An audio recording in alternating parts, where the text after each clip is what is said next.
moderator, and I'm going to turn this over to the great panelists in just a second, but my role here is to be an instigator, a provocateur, an inciter. I want to get these people to start talking about some serious solutions to some serious problems. And that's why we have the people that we have on the panel. These are not what I call mere academic activists, people who talk about all this stuff but never do anything.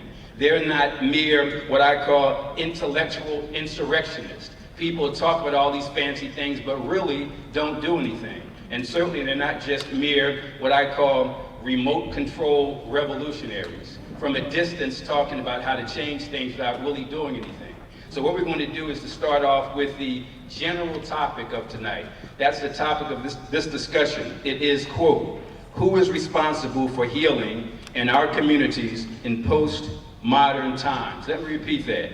Who is responsible for healing in our communities in post-modern times? And then I'm going to give a brief introduction of each panelist in just a second, and then we're going to have them spend a few minutes, each of them, one at a time, answering that question. But one of the things I want to say about this panel discussion, which is different from any one you've been to, this is really not a panel discussion as much as it is a strategy session. It's got to be a strategy session because far too often we get these big name folks, they come in and they give big talk and people get hyped up and they go home and the same problems exist the next day, the next week, the next month, the next year. So one of the things that we're going to do tonight, in addition to the general question, we're going to pose some specific questions. In fact, one of the last things we're going to do here tonight is to ask each panelist, quote, what are the concrete, practical, and specific solutions? That's what it's all about, so you can leave here with something to do. Having said that, let me introduce each of our panelists in no particular order, but I'm starting off with Dr. Cornell West. He's a prominent, provocative, democratic intellectual. Democratic with a small d. I want people to understand the difference there.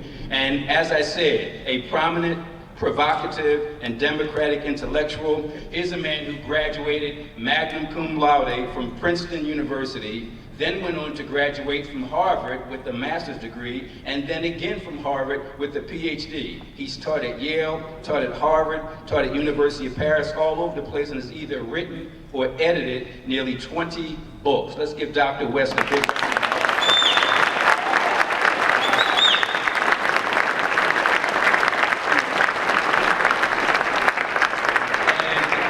Next on our list, we have Dr. Molefi Asante. I can simply say the father of Afrocentricity, and that would be enough. Let's give him a round of applause just for that.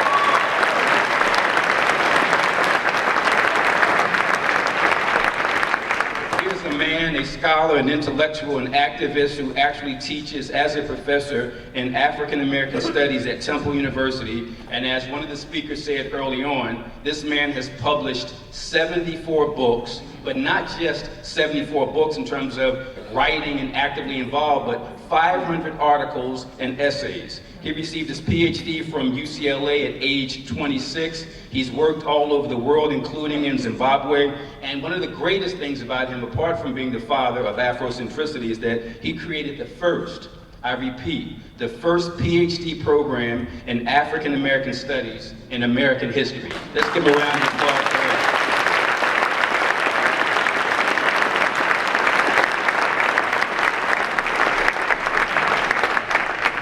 In addition, on the panel, we have a gentleman, Dr. Arthur C. Evans. Dr. Evans is the Commissioner of the Philadelphia Department of Behavioral Health and Intellectual Disability Services. This is a $1 billion with a B, healthcare agency. He's had that position for almost 10 years, starting in 2004. He's also, in addition to all of that, a clinical and community psychologist. He's been on the faculty of University of Penn School of Medicine, as well as Yale University School of Medicine. Let's give Dr. Evans a big round of applause.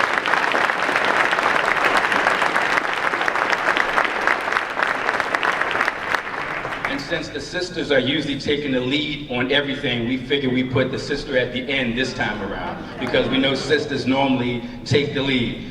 That is Dr. Amma Mazama, an associate professor of African American Studies at Temple University. But not just that, she received a PhD in linguistics from the University of Paris. She's also published 14 books, not just in English, but also in French, as well as 70 articles in both English and French. In addition, Dr. Mazama is the co-editor-in-chief of the Journal of Black Studies, the top, I repeat, the top scholarly journal in Black Studies. Just 2 years ago in 2010, Dr. Amma Mazama co-founded Afrocentricity International, an organization devoted to the African Renaissance worldwide. In addition, she was initiated in Haiti as a Mambo, meaning voodoo or Voodoo priestess. Dr. Mazama is married and has 3 children whom she educates at home. Let's give her a big round of applause.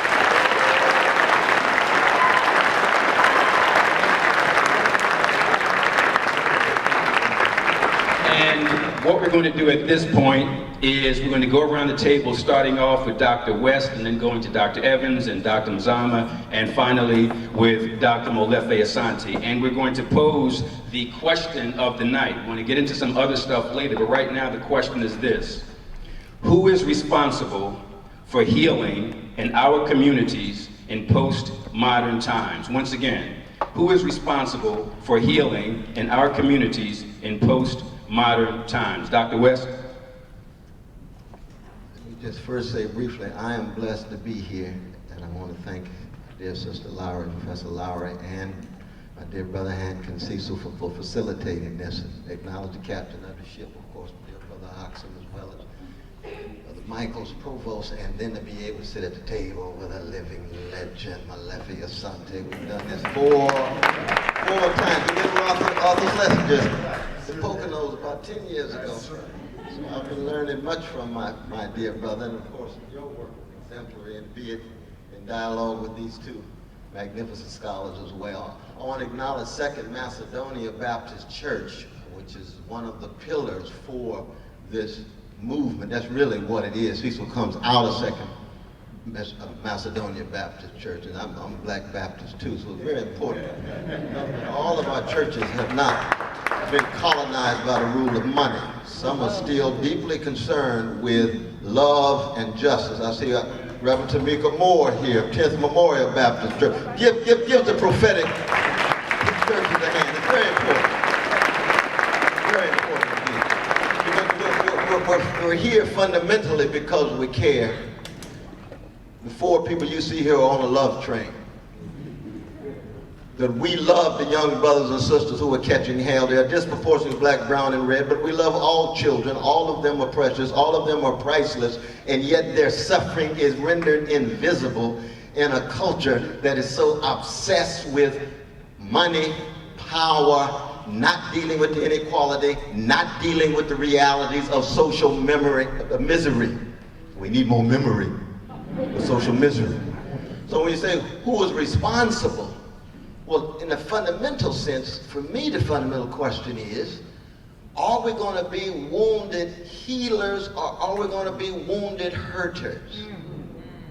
And what I mean by that is that when you're talking about young people who are under intense police surveillance, socially neglected, economically abandoned, they are wounded. And the question is, what are they going to do with their wounds? Will their rage be taken out on each other? Will they turn on themselves and hate themselves and violate themselves and destroy themselves? Will they be able to channel their sense of being human to lead toward organizing and mobilizing in the name of justice, in the name of fairness against powers that be? So in one sense, we're all responsible, but in another sense, we have to acknowledge the degree to which those who at the moment are winning in this system, and yet this system is failing so many young people of all colors, disproportionately black, brown, and red. So when we talk about responsibility, it is universal, but we have to specify it in terms of those who have power, wealth, and why it is that 40% of black, brown, and red children live in poverty in the richest nation in the history of the world. It's more disgrace.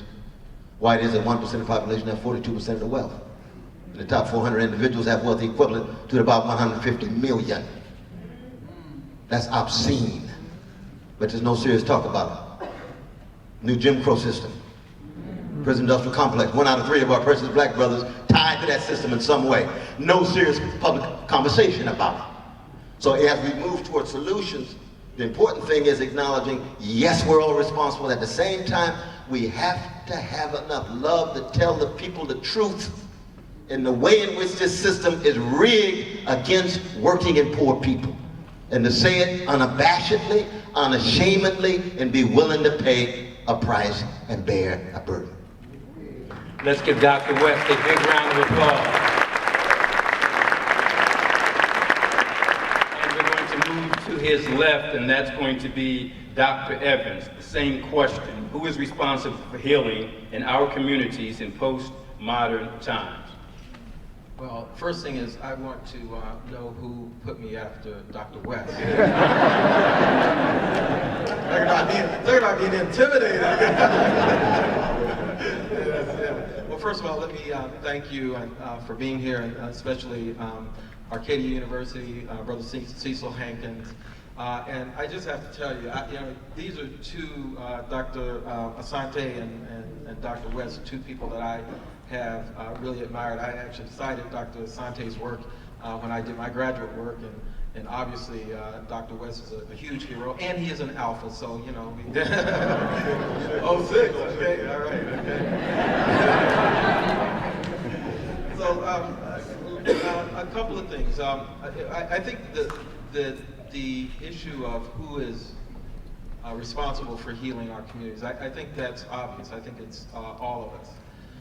The thing that I want to point out, in graduate school, through most of my education, when people look at communities that are in stress, that are challenged, typically look at them through a lens of deficit. And I think that it's really important to look at communities through the lens of strength. There's no community in this city, I don't care how poor, I don't care how many homicides, I don't care how difficult the challenges are, it doesn't have people in them who are caring people, who care about their families, who care about their community. There aren't institutions in those most challenged neighborhoods that are strong, that are trying to do the best. And you know, often when we have these kinds of conversations, we can focus on the negative. And I want to challenge us to start to think about the strengths that are in communities and the positives that are in communities, and to look at how we begin to enhance those. And I want to give you a quick example. When we talk about addiction, so Cecil Hankins runs an addictions program. So often when we talk about addiction, and we look particularly at the African American community, we often think about the devastating impact that addiction has. But if you also look at who uses drugs and alcohol, and if you take adolescents, for example, African American adolescents use less alcohol, they use less marijuana, they use less heroin, they use less cocaine, they use less substances than any other of the major ethnic groups. And if they start to use at a later age.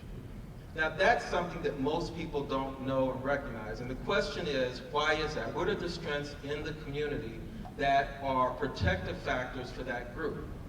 And so rather than looking at adolescents through a lens of negativity and a lens of deficit, let's flip that and ask a different question.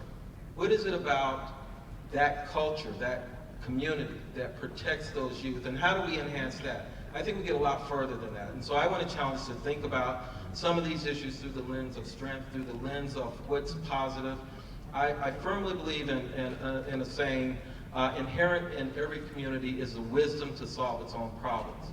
It's not that communities have the resources often, but they have the wisdom. People know what they need. People know what the challenges are, and they know how to solve those challenges. And one of the things that I've been really blessed to be able to do in my position is to not go into communities and say, here's the solution that we have for you, but to be in a position where we can go into communities and say, you tell us, you define what the problems are, What we're going to do is, once you define what the problems are, we're going to figure out how to help you solve those problems. We have to teach people how to fish. And so I think it is all of us. And one other thing that I want to say, particularly as a government person, this nonsense that government isn't here to help people is nonsense. And we need to challenge that big time. I pay taxes, everyone in this room pays taxes. And to let the government off the hook to say the government doesn't have a responsibility to help ensure that people have adequate housing, adequate education, adequate health care is nonsense. And I think we have to really push back on that whole zeitgeist that is starting to happen in this country. Thank you. Let's give Dr. Evans a big round of applause. And based on the answer you heard, you can see he really wasn't intimidated at all by Dr. West. Let's move on now to Dr. Amma Mazama. Same question, who is responsible for healing in our communities in postmodern times? Okay, thank you very much for touring my report. I would say it's really an honor and a pleasure to be here, especially with such distinguished co-panelists.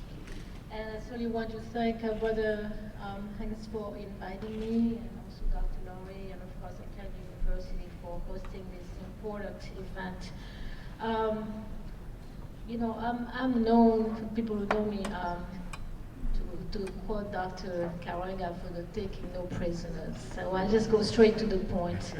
I really think that we are responsible for healing our own community, really, because I believe that as human beings, we were given the capacity to, or we're given what we call in Afrocentric parents, we call agency.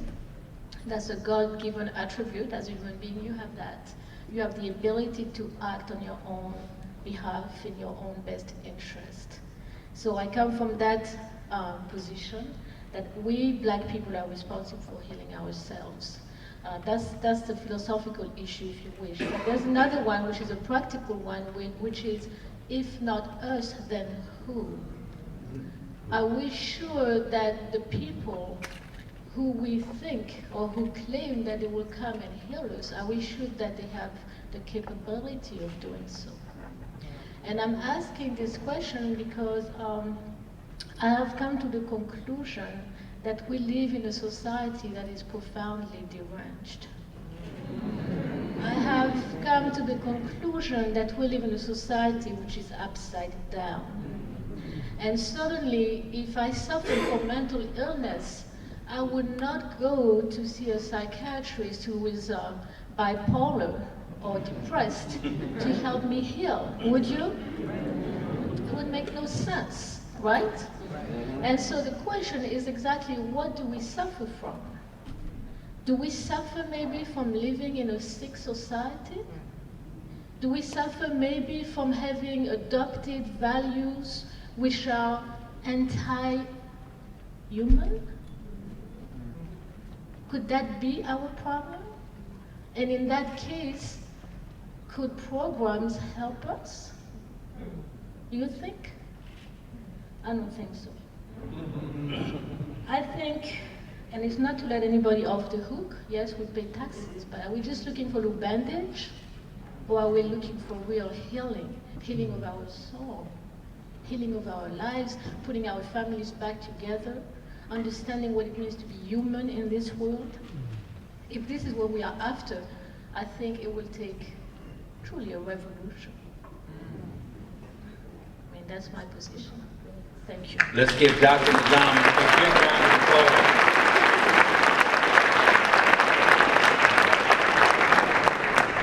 And next on the panel is Dr. Asante. I sort of feel like Dr. Evans coming after, after Dr. West. But let me first of all say that I'm really delighted to be here. I want to thank the president, the provost, certainly the chair of sociology, Dr. Doreen Lowry, Cecil Hankins, and Cecil Hankins is an unusual guy. I mean, you know, he's been talking about this for a long time, and I'm just really delighted that, you know, I've known him for many years, and I'm just delighted that he was able to get us together. And Professor West and I, we go back a long ways. I'm delighted always to see him. He is the prophetic one in this country. And if we had a prophet in the United States, I think he would be the prophet.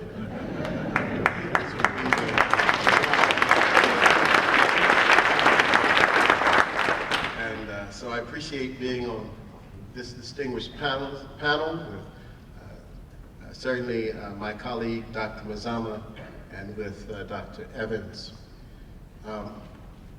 All traditions have ideas about healing. The Judeo-Christian community has the notion that comes out of the question, am I my brother's keeper? Part of the language of the Judeo-Christian community. The Islamic community believes very much in the Quranic vow of zakat, that you have to participate in helping others. In the Zulu tradition, there is a statement in the Zulu Declaration which says, I and my neighbor are one. In the ancient traditions of Africa, the classical traditions of Africa, there is a statement which one makes with one of the declarations of innocence, which says, I have not left the boatless without a boat to cross the river. So there are traditions, healing, ideas, philosophical ideas about healing in almost every tradition in every society.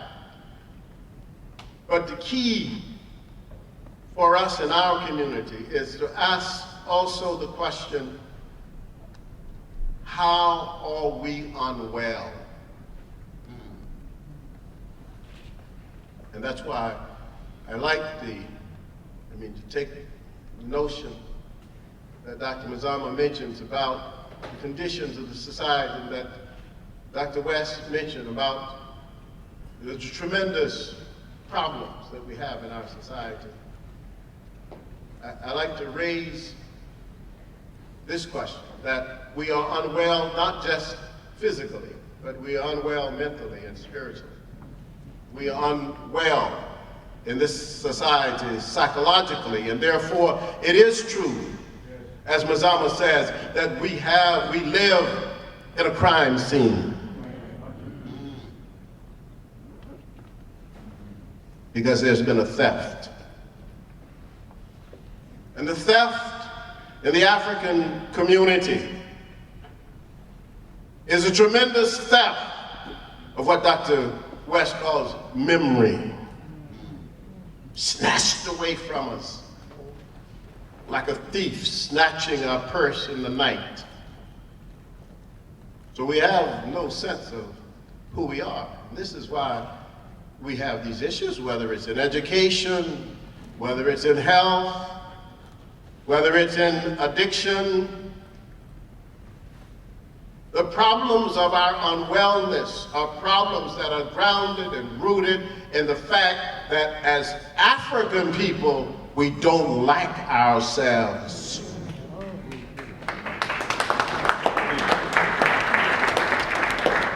Look, how do you regain what was stolen? Well, maybe I'm going too far, Michael, but how do we regain it? What is the condition? What is the pathway back? When you see a 15-year-old child who cannot give you one instance of cultural values that are rooted in her own traditions. I speak to children like this. They don't know who they are. They have no sense at all of what, it's not just, it's beyond factual information. They certainly don't know Malcolm. It's beyond that. They have no groundedness, no rootedness. And so the aim, the fundamental aim of the project that I'm engaged in, the Afrocentric project, is how do we regain a sense of standing and place so that our children, our young people, so that we ourselves not feel any sense of inordinate pride, but that we feel confident that we're okay. I'll just stop here. Let's give Dr. Asante a big round of applause.